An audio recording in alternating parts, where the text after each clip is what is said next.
Welcome back. You're watching Business 360. Employees across the country expect to get low double-digit salary hikes next year. That's according to a survey by global professional services firm Aon. Indian employees are expected to get a salary hike of 10.4% in 2023 as compared with 10.6% in 2022. The survey was conducted in August. India reported single-digit salary increase of 9.3% in 2019, falling to 6.1% in 2020 and 9.3% in 2021. With an expected salary increase of 12.8%, e-commerce is expected to see the highest salary hikes, followed by startups at 12.7%, high-tech information technology and IT-enabled services at 11.3%, and financial institutions at 10.7%. To discuss more about the findings of the survey, we're joined by Jang Bahadur Singh, Director of Aon Human Capital Solutions. Mr. Singh, many thanks for joining us here on CNBC TV 18. I want to understand from you what the downside risk is to these projections that have been put out by Aon. This, of course, is based on a survey that you have conducted, but at this point in time, the global environment is clearly deteriorating, and the impact of that and the fallout of that on India is being carefully assessed and watched for now. So could this picture look very different a couple of months down the line? Thanks, Shane, for having me on the show. Pleasure to be here. I think you've rightly articulated that we are in a world today where there are a fair amount of headwinds at play. If we look at what's happening from a volatility standpoint, there's inflationary pressure, especially in the developed economies. And there are also political uncertainty and geopolitical situations that are playing around. And those are obviously headwinds that one has to keep in mind. Having said that, where we sit today, there are also significant tailwinds, especially if we look beyond IT and ITES as sectors. So if we look at what's happening in the retail environment, if we look at what's happening in the auto sectors, there's fair amount of trends on revenge buying, on revenge travel. There's a lot of capex expenditure, both projected and already being done by federal and by public and private players. So I think at this point in time, as we see it, tailwinds certainly are taking the lead as compared to headwinds. But yes, no one could have projected what happened in 2020. And if similar black swan events happen again, where political risk or political uncertainty escalates to a degree where it starts impacting everything, then obviously companies will move into BCP planning mode. Companies will have to really revise and start looking at the short term. So unless we're talking about black swan events, we don't see this situation changing a couple of months down the line. All of these numbers, when we say projected numbers, companies are also aware and are carefully watching the situation and have given these numbers, keeping those situations in mind. Given the fact that the war for talent is still on, almost everyone has been talking about supply side pressures on talent. The fact that we are actually seeing a moderation from where we were in 2020, from 10% to 10.4%, is testament to the fact that there is a realization across the board that there are potential risks also in the market today. Yes, and some of those risks at this point in time, we will wait to have to see how they play out. And of course, interest rates moving higher across the world, including here in India, and the impact on demand yet to be seen. But let me ask you about what I found interesting. E-commerce and startups, both sectors are likely to give out the highest increments in 2023 as per what your survey is telling us. But if you talk to people and you see what the data is telling us, especially with startups at this point in time, valuations are seeing drastic cuts. Funding has dried up to a large extent. We're also seeing people either lay off or shut down altogether. So, again, I'm sensing a little bit more optimism in the survey than we are getting from the ground at this point in time. Sure, I think that's a very, very valid point. But the fact is, if we actually now look at startups, they are a very heterogeneous bunch. You have, organizations who are probably seed funded or Series A, B, and then you have organizations that are C and D and E and beyond, and all of them getting clubbed under startups. I think if we actually observe what is happening on the e-commerce and the startup front, there are 2 or 3 things that stand out clearly. One, for organizations that have a proven business model, there isn't a funding challenge. All of them have runway right up till the next few quarters from a cash perspective.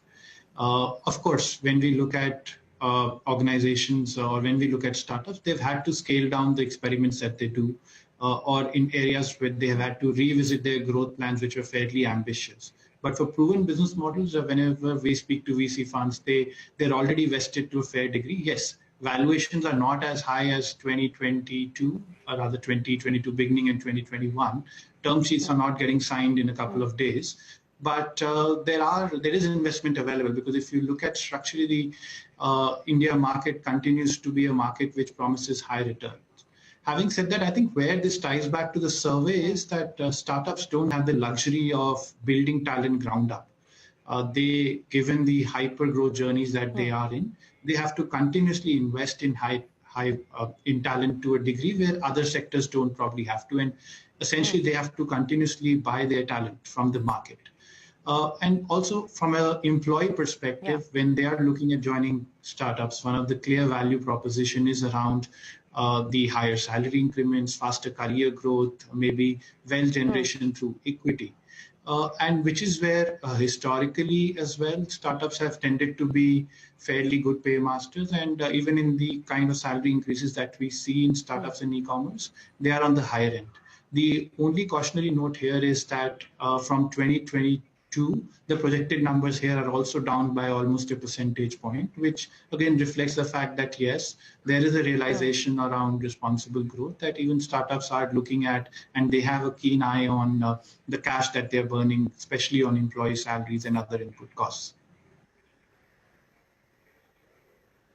Yeah, and as you point out, we've already seen a little bit of that correction happen over the last 12 months between last year's survey, the actual performance, and the projections that you've put out in this year's survey. Let me end then by asking about the war of talent, which you spoke of. And attrition has been sky high, 20% plus, especially for sectors like the IT sector. Some degree of stability likely to return as far as attrition is concerned, and specifically on the way that comp is structured now, any changes expected, given the volatility that companies are going to be mindful of? Sure. So I think on the attrition front, yes, we have seen early signs of the intense war for talent subsiding to a degree. From a 2021 perspective, that number stood at 21%. And the 2022 YTD number is slightly down at 20.3%. A lot of this 20.3% again is driven by IT and allied and adjacent sectors. The challenge is that while from a business perspective, we classify it as IT, frankly, the talent that they house is something that even auto, manufacturing, life sciences, everyone is really going after. And which is where, because of the convergence and because they are essentially the talent catchment areas when it comes to digital skill sets, for them, at least on the tech side, the war for talent continues to be there. Having said that, I think we are seeing early signs of moderation in a large number of pockets. Growth hiring is reducing, and largely companies are now focusing on replacement hiring. So yes, I think as we go forward into 2023, there is a possibility that this number may fall below 20%, but we don't foresee it going back to pre-pandemic levels where 15% used to be the industry norm. So to that effect, I think the demand for digital talent will continue to be there as the other sectors mature. But yes, to a fair degree, this number might moderate. Any changes as far as comp structure that you're picking up on? Yes, I think interestingly, when we look at the way comp is structured and their pay mixes are playing out, while salary increases are seeing similar increases as we've seen in 2022, on the other hand, when we look at bonuses, and bonus is essentially linked to the profitability of a firm. Now, with all of this spending on talent and the fact that not every industry can transfer these costs to the end customer, across the board, we are seeing fair amount of margin pressure. And that margin pressure eventually will mean that across the board, bonuses might take a hit. So in 2022, against a target bonus, you saw 1.1, 1.2x payout. In 2023, that is likely to be the one area where you will see a cut down where you might not see the entire bonus getting paid out. So when we look at salary structures, I think, yes, definitely bonuses are one place where then the employee might feel a pinch, even though the salary increase numbers look to be fairly buoyant. Well, Jang Bahadur Singh, we'll leave it there. Thanks very much for joining us here on Business 360 to take us through the highlights of the Aeon salary survey. A little over 10% is the expected hike in 2023 as per your projection.